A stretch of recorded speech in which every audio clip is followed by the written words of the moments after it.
So this is the experimental setup we will be using for both free and forced convection heat transfer unit. So this free and forced convection heat transfer units, the experiments we will be doing separately. So this is the power supply mains. So this is the temperature selector, so that you already know for the from the previous experiment.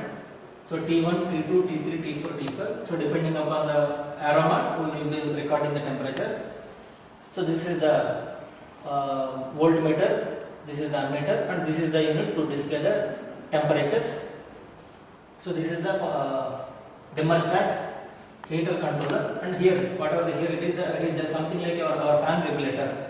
Whenever we are doing experiment for natural convection, this should be in 0 position, and when we are doing for forced convection experiment, this we should control, regulator we should operate so that the air will be flowing, the fan will be running.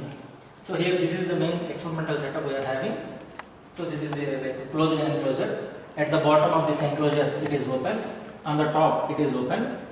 So actually here there is a fan is there, like sucking type of fan is there. Whenever we are doing experiment with forced convection experiment, so this fan will be on by operating this regulator. So if we are doing the natural convection experiment, so this fan will not work, just here some hole will be there, it will be acting as the, so bottom will be inlet air and outside will be, top will be outlet for the air. So here this enclosure is having four walls are there, so this wall is made of acrylic to make sure that some visualization purpose this is made as a transparent. So on this side we have kept if you observe inside this, there is a flat plate is there, the actual test specimen. So backside this some heater is there, so this is attached through some screw and nut bolt arrangement. So this is the heater. So as part of this experiment we are conducting two different types of plates. So the actual whatever the plate placed it is the flat plate. Here we are having another plate that is have finned plate. So on this there are 7 cylindrical fins are there. So the diameter and length of these fins are given in the manual. So first we are doing the experiment with flat surface. Later on, once we are done with this experiment, we will be changing this specimen with this finned plate. So if you come this side, so there is a hole is there. The purpose of this hole is to keep so this is the anemometer to measure the velocity. So this will be used when we are doing forced convection experiment, but for free convection experiment this is not required. So here there is a hole is there. So when we are operating with forced convection, we have to insert this inside this, and we have to measure what is the velocity. For natural convection, this we can close it. So this is the anemometer. Just observe here 0.00 value is there. So as I already mentioned here, there is a opening is there. So here I have opened, and I will be keeping this thing here. So make sure that it is placed almost center. So now if you measure what is we have to check, we have to wait for some time.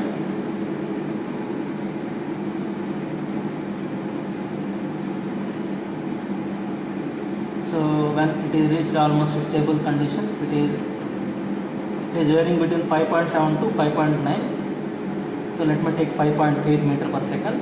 So this is how the forced convection experiment will be conducted. So now I am removing it, and we have to close this, so that there won't be any disturbance from the outside. So actually here if you observe the table, we have voltage, current. If you multiply this thing, we will be getting the heat T1, T2, T3, T4, T5. T1 and T2, T3 corresponds to whatever the thermocouple locations, the temperatures measured on the plate. It could be flat plate or finned plate. And T4 and T5, they will be giving the temperature of air. T4 corresponds to temperature measured at the exit of that duct. T5 gives the temperature corresponding to the air that is coming into the duct. So even we do for experiment for natural convection or forced convection experiment, we have to measure all these 5 temperatures. So accordingly we have to do the calculation. So the calculation part will be different for the forced convection and natural convection. So we have conducted the forced convection experiment with flat plate. The velocity we got is 5.8 meter per second. The voltage reading is 7.8. current is 1.95. You have to calculate V into I. So T1 we got around 51, T2 also 51, T3 is also 51, T4, that is upper side temperature, is 33, T5 32. So now we are going to do the sample calculation. So first let us start with experimental thing. So experimental thing, Q equal to H surface area multiplied by Tm minus Ta. So Q equal to voltage multiplied by I, that is equal to 7.8 into 1.95. 1.9. So let me do the calculation. 7.8 multiplied by 1.95, it is coming around 15.21 watt. So Tm equal to 1/3 T1 plus T2 plus T3. So if you see here, all are 51, so therefore it will be 51. Ta equal to half T4 plus T5. So this is 33 plus 32, it will be 32.5 degrees centigrade. So H will be equal to Q divided by HAS multiplied by Tm minus Ta.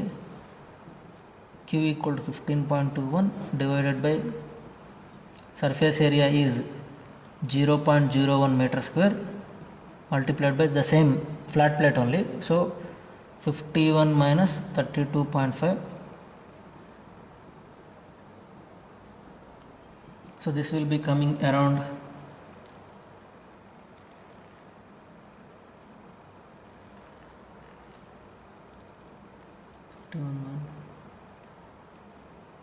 82.21 watt per meter square degree Celsius. This is the H experimental.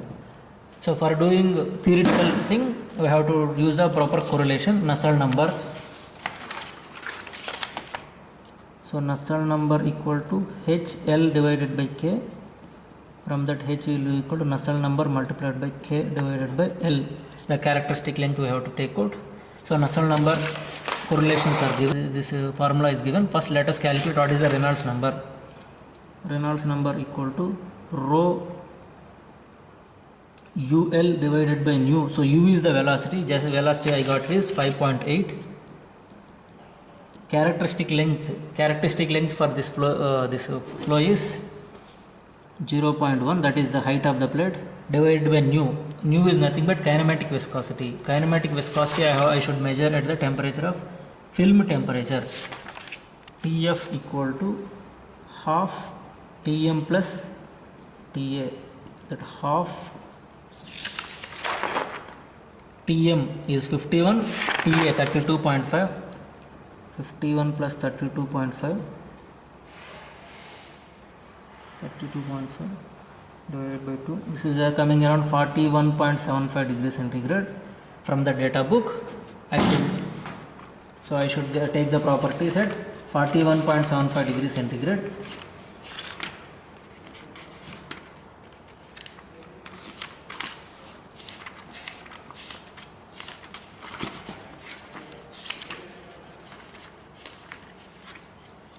Page number 42 in this book. So 41.75. So at like we have the data at 40 and 50. We should do interpolation, or let me take some rough value. So at 40 it is 24.306. At 50 it is 25.722. So this will be, if you do interpolation, it will be coming around 24 point, let us say 5 into 10 power minus 6. Thermal conductivity is also equal to, it will be coming around 0.278. So roughly I am putting, and Prandtl number is around 0.699. So now let me put this nu here, 24.5 into 10 power minus 6. So this will be coming around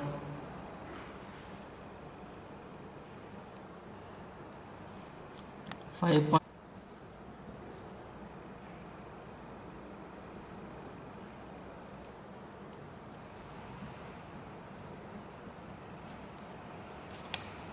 So this Reynolds number is 23673. So here it is mentioned laminar flow constant heat flux condition. So here, so this is, so this RE is less than, Okay. here I got RE equal to 23673. So actually, even though we are doing the experiment in enclosure, but like flow through pipe or some enclosure, we will be considering as internal flow only when all the walls are subjected to heat transfer. But here, what is happening? Even you take this wall, even a small portion of the wall is only getting heated. So that means whatever the flow is happening, so we should not consider it as completely internal flow. We will treat it as a external flow only. So that's why if the critical Reynolds number is less than 5 into 10 power 5, so therefore this is a laminar flow. So the corresponding NU bar correlation is, here it is given, NU bar is 2 into 0.453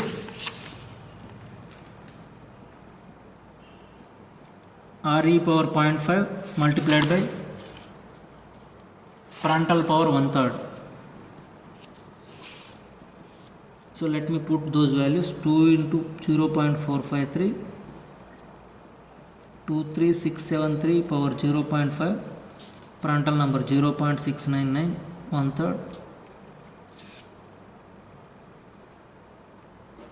So if you calculate, we will be getting some Nusselt number value. So from that we have to find out what is the heat transfer coefficient. Whatever the Nusselt number value we got, NU bar multiplied by K 0.278 divided by L.